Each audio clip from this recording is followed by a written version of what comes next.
Hello everyone! Magandang hapon po sa inyong lahat, sa aking mga kaibigan at sa aking mga followers and following. Ngayon po, nandito na po kami sa camping site at dito po nga po kami magse-celebrate ng aming Christmas with families ng aking mister. Ayun, ang aking mister. Asa na ba yun? Ayun, ang aking mister at ang aking bunso na nandiyan. Yung iba ko pong anak ay natutulog na. Ayun po, kasi napagod din po kami mag-set up.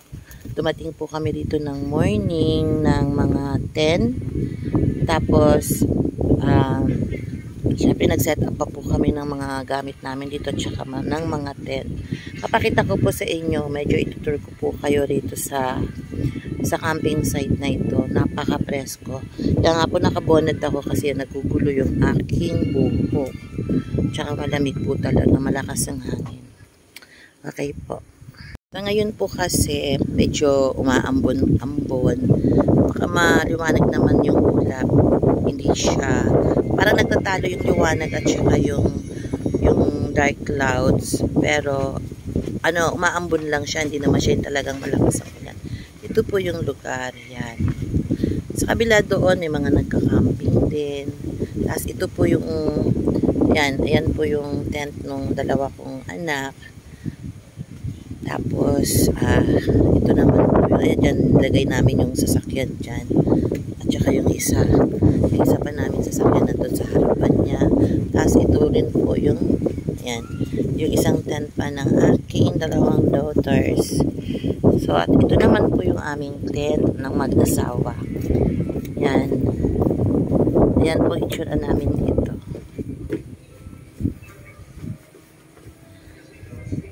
Yan po yung tent namin. Yan. Tapos, mga gamit namin. Dito na rin po kami. Ito yung aming kusina.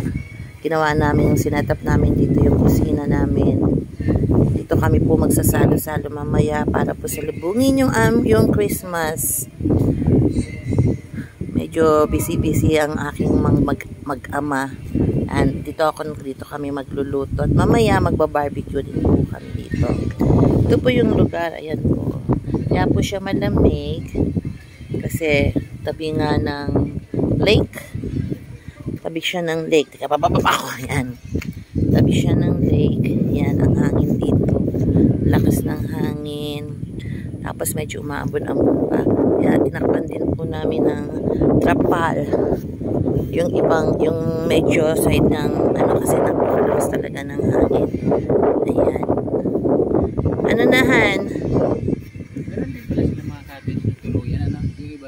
Ayan kasi yung cottage na yan, Papa. 10 packs siya. Yung nandoon yung malaki. 10 packs, 15,000. One day. May swimming pool. Pero parang common na rin naman eh. Ayan, ito po yung lugar. May iba pa rin pong nagka-camping dito kasi dito rin sila nagse-celebrate ng Christmas and Christmas nila with family din siguro. Malawak-lawak din po yung lugar. Ayan, may mga kubo na may mga bakante pang kubo. Tahimik dito. Talagang makikita mo yung nature, yung creation ng Lord. Ganda.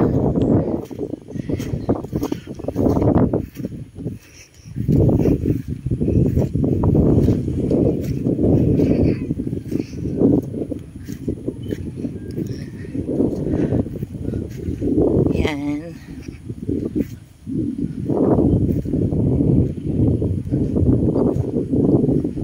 Tapos yun pong lugar na yon, yan. Inuupahan din yan, pinaparent nila. Good for 10 packs. 15,000 per day.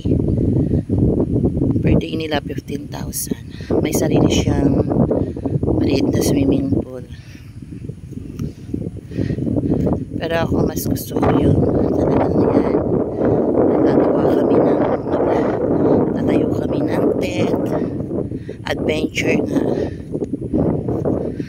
Naka-enjoy. Ang sarap dito kasi marerelax ka. Wala kang maririnig na ingay ng mga sasakyan. Kundi talagang maririnig mo rito yung ingay ng hangin. Yan. Okay.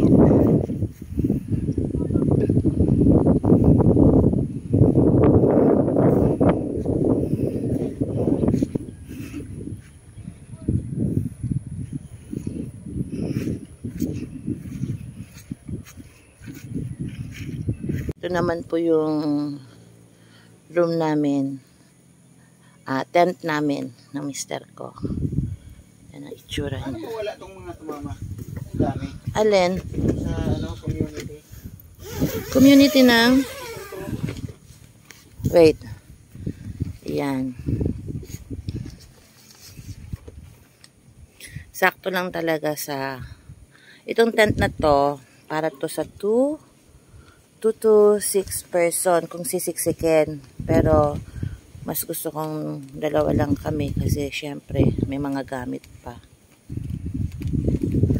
Medyo mataas siya kaya yan, meron akong lamp dyan. Nakakatayo kaya maganda. Hindi laging nakayuko.